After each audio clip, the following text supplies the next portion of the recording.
모세의 이혼 증서, 예수님의 이혼 증서에 대한 질문입니다.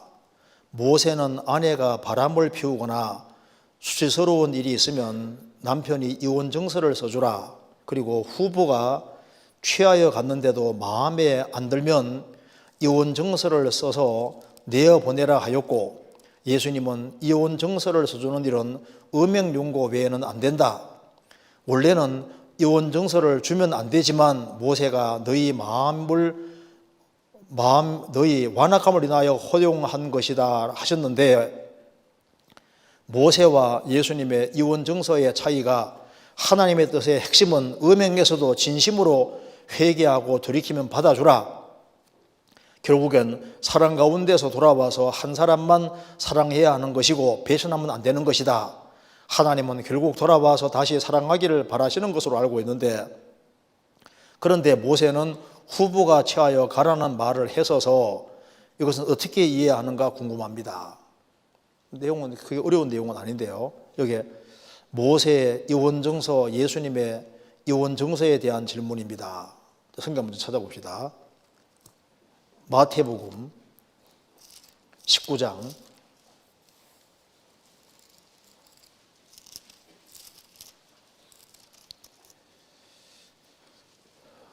3절입니다. 바리새인들이 예수께 나와 그를 시험하여 가로되 사람이 아무 연고를 물론하고 그 아내를 내어버리는 것이 옳으니이까?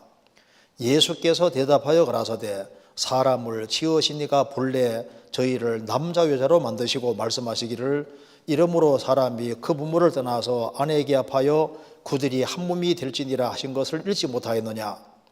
이러한즉 이제 둘이 아니요 한 몸이니 그러므로 하나님이 짝지어 주신 것을 사람이 나누지 못할지니라 하시니, 여짜오되 그러면 어찌하여 모세는 이혼 증서를 주어서 내어버리라 명하였나이까? 예수께서 가라사대 모세가 너희 마음의 완악함을 인하여 아내의 내어버림을 허락하였거니와 본래는 그렇지 아니하니라. 내가 너희에게 말하노니 누구든지 음행한 용고 외에 아내를 내어버리고 다른 데 장가드는 자는 간음함이니라. 여기서 우리 시대에 참 이혼이 아주 급증하는 시대입니다. 결혼 문제, 이혼 문제는 너무 중요한 거잖아요. 여기 말씀하기를 하나님이 5절에 이러므로 사람이 부모를 떠나서 그 아내에게 합하여 둘이 한 몸이 될지니라 하신 것을 읽지 못하였느냐? 이러한즉 이제 둘이 아니요 한 몸이니 그러므로 하나님이 짝지어 주신 것을 사람이 나누지 못할지니라. 하나님이 짝지어 주신 것이기 때문에 사람이 나누지 못한다. 어떤 결혼이든 간에 결혼이 되어지면은 나눌 수가 없습니다. 나눠지는 것은 딱 성경에서 사별인 경우, 그 다음에 여기에 음행한 용고 외에는 부부 사이는 뗄 수 없다고 주님께서 명시를 딱 해놓으신 겁니다. 근데 여기서 특별히 8절에 너희 마음의 완악함을 인하여 아내 내어버림을 허락하였거니와 본래는 그렇지 아니라. 이게 무슨 말이냐면은 모세가 너희 마음이 완악함을 인하여 아내 내어버림을 허락했다. 근데 이 완악함을 인하여라는 말이 무슨 말이냐면은 아내가 외도를 했다. 근데 정말 돌이켰어요. 그러면 자식 있고 한번 살아야 될 거 아니에요. 그래도 돌이켰으면은. 그런데 이제 새 장가 들고 싶어서 이제 틈이 있으면 그 틈을 약점 잡아서 그렇게 해서 아내를 쫓아버리려는 그런 걸 가지고 이제 이혼을 시키는 일이 많았기 때문에 지금 하는 얘기인 겁니다. 너희 마음이 완악함을 인하여 순간적인 실수로 죄를 지어서 정말 돌이켰으면은 받아주고 가정을 어떻게 하든가 세우려고 해야 되는 것이 맞잖아요. 그런데 마음이 완악함을 인하여 여기 음행죄를 지었다 할지라도 참으로 돌이키면은 살려고 해야지 맞는 건데,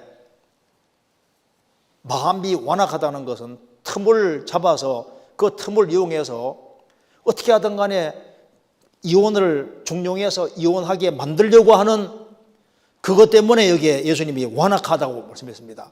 그래서 그렇게 완악해서 키우코 이혼거리를 만드니까 그러면은 이혼증서라도 써주라고 말씀한 겁니다. 왜? 정식 이혼했다는 것을 확실한 증표로 가지고 있어야 되니까.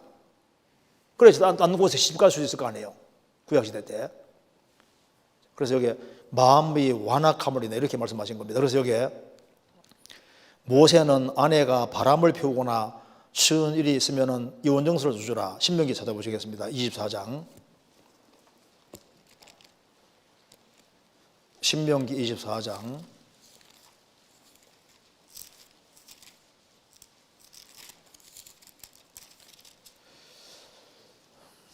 1절. 사람이 아내를 취하여 데려온 후에 수치되는 일이 그에게 있음을 발견하여 하고 그를 기뻐하지 아니하거든 이혼 증서를 써서 그 손에 주고 그를 자기 집에서 내어 보낼 것이요 그 여자는 그 집에서 나가서 다른 사람의 아내가 되려니와 그 후부도 그 후에 남편도 그를 미워하여 이혼 증서를 써서 그 손에 주고 그를 자기 집에서 내어 보내었거나 혹시 그를 아내로 취한 후부가 죽었다고 하자 그 여자가 이미 몸을 더럽혔은 즉 그를 내어 보낸 전부 전 남편이 그를 다시 아내로 취하지 말지니 이 일은 여호와 앞에 가정한 것이라 내 하나님 여호와께서 내게 기업으로 주시는 땅으로 너는 범죄케 말지니라.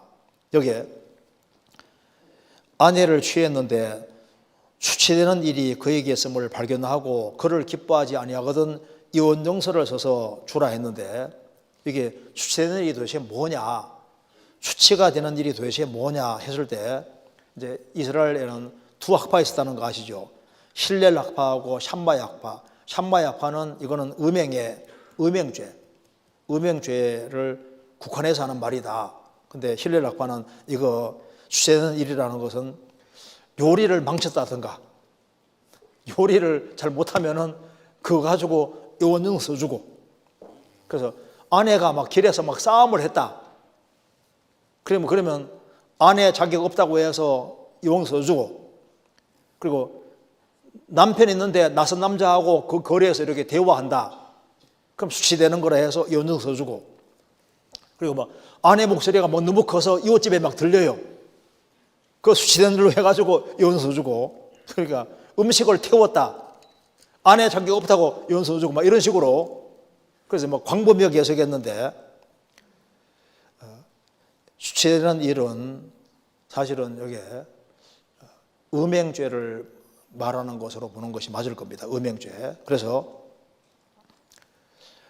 이제 수치되는 일이 있는 것을 발견하거든 이혼 증서를 써서 손에 쥐어주라. 그리고 여기에 후부가 취하여 갔는데도 마음이 안 들면 이혼 증서서 내보내라 하였고 예수님은 이혼 증서 써주는 일은 음행 용고 외에는 안 된다.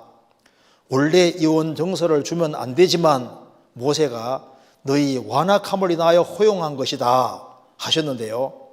모세와 예수님의 이혼 증서의 차이가 하나님의 뜻의 핵심은 음행에서도 진심으로 회개하면 돌이킴 받아주라. 결국은 사랑 가운데 돌아와서 한 사람만 사랑해야 하는 것이고 배신하면 안 된다. 하나님은 돌아와서 다시 사랑하기를 바라시는 거다. 그렇죠? 예수님께서 말씀하시기를 모세가 너희 마음이 완악함을 인하여 아내에 내어버림을 허락하였다. 여기 왜 마음이 완악함이라고 했냐면은 이스라엘 백성들이 이제 음행한 것은 사실인 거예요. 여자가 음행한 것이 사실이면은 그래도 돌이키면은 받아줄 수도 있잖아요. 그런데 마음이 완악해가지고 이런 일이 있으니까 나는 절대 용서 못해. 잘못한 거 맞으니까. 그래서 기어코 보내려고 할 경우에는 그러면은 이혼용서를 써주어서 다른 남자에게 시집 갈 수 있도록 길을 열어줬다 그 말입니다. 지금 그 내용이거든요. 그래서 정식으로 이혼했다는 증거가 되니까 이혼용서를 딱 써줬으니까. 근데 주님께서 말씀하셨습니다. 여기 이것이 이혼정서를 남발하는 의미가 아니다 그 말입니다. 너희 마음이 완악해서 음행관계 들어가서도 정말 돌이키면은 가정을 잘 꾸리도록 해야 되는데 그걸 약점 잡아서 내어 쫓는 길을 택하면은 이혼정서를 써서 타인에게 시집 갈 수 있도록 길을 열어준 겁니다. 주님께서 그렇게 한 거예요. 그래서 너희는 약점을 가지고 있으면은 그걸로 구실로 해서 아주 마음이 완악해서 딴 데 장가갈 생각으로 이혼정서를 써서 그래서 딴 데 장가가고 이렇게 하는데 너희들은 그 트집 잡아서 그렇게 하는 것이 이게 완악함 때문에 모세가 그걸 허락한 거다. 그리고 악행을 줄이기 위해서 하나님께서 이혼정서라도 써주려고 한 거다. 지금 그 얘기 좀 하고 있는 겁니다. 그래서 여기에 아주 전심으로 돌이키면 받아주라. 그게 맞지요. 그런데 모세는 후부가 취하여 가라는 말을 했어서 그렇죠. 근데 왜 정식으로 이제 이혼이 됐으니까 딴 사람에 가서 시집 갈 수 있으니까 하는 얘기인 거예요. 정식 이혼이 됐을 때는 다른 사람에게 시집 갈 수 있도록 길을 열어주신 겁니다. 왜냐하면 거기서 또 살아야 되니까 억울하지 않게 하려고 하나님께서 이렇게 하셨다는 겁니다. 맞잖아요, 이거. 그런데 딴 데 또 시집 갔는데 그 사람은 또 이혼했으면 또 본 남편에게 다시 가는 게 쉽지 않잖아요. 그건 주님께서 합당하지 않다고 말씀하신 겁니다. 자, 여기에 이제 예수님께서 말씀하신 그 요지가 이 결혼이라는 것은 하나님이 허락하신 것이기 때문에 절대 이건 하나님이 짝지어 주신 것이다. 그래서 일단 사별 아니고서는 갈라서는 건 안 된다. 사별 아니고서는 딴 데 가면 안 된다는 거, 장가 가면 안 된다는 겁니다. 그리고 또 한 가지는 음행의 용고 외에는 안 된다. 그런데 왜 완악함이라고 덧붙였냐 하면은 서로 그런 죄를 지어서도 실제로 정말 돌이키면은 정말 회개하고 돌이키면 살 수도 있는데 너희들이 핑계 대고서 막 기어코 이혼을 막 밀어붙이는 식으로 그런 식으로 할 때는 그 완악함 때문에 너희 그 완악한 마음 때문에 이혼정사라도 써줘서 그래서 딴 사람에게 시집 갈 수 있도록 그렇게 길을 열어준 거다 그 말입니다. 그래서 주님께서 못을 박았습니다. 음행용고 외에는 절대 이혼은 불가하다. 그리고 거기에다가 완악함이라는 걸 덧붙인 이유는 그런 일이 있다고 할지라도 정말 돌이키면은 받아줄 수도 있는 거예요. 그래서 가정을 잘 이루고 자식이 있을 때는 자식을 누가 키울 거예요? 그래도 기어코 이제 그런 일이 저질러졌을 때는 기어코 이혼을 할 수 있는 근거는 되잖아요. 그렇잖아요. 그런데 모든 일을 사랑으로 행하라는 말씀대로 잘 지혜롭게 할 필요가 있습니다. 어쨌든 간에 여기에 주님이 주신 그 가정을 잘 지켜서 여기에 마귀는 냉혈입니다. 냉혈 동물이. 그러니까 뱀은 냉혈이죠. 냉혈. 그러니까 뱀이 싫어하는 것이 뭐냐면 뜨거운 거예요. 그래서 부부가 서로 사랑하면은 마귀가 틈타기가 어렵습니다. 마귀는 뜨거운 것이라 하거든요. 그러니까 열심을 품고 주를 섬기라고 했고, 그리고 이 가정을 잘 이렇게 따뜻하게 잘 만들어야만 마귀가 틈타지 않을 수 있으니까 가정을 따뜻하게 서로 마음을 낮추면서 우리는 주 안에서 원만한 가정을 이루어야 되리라고 생각합니다. 여기까지 말씀드리겠습니다.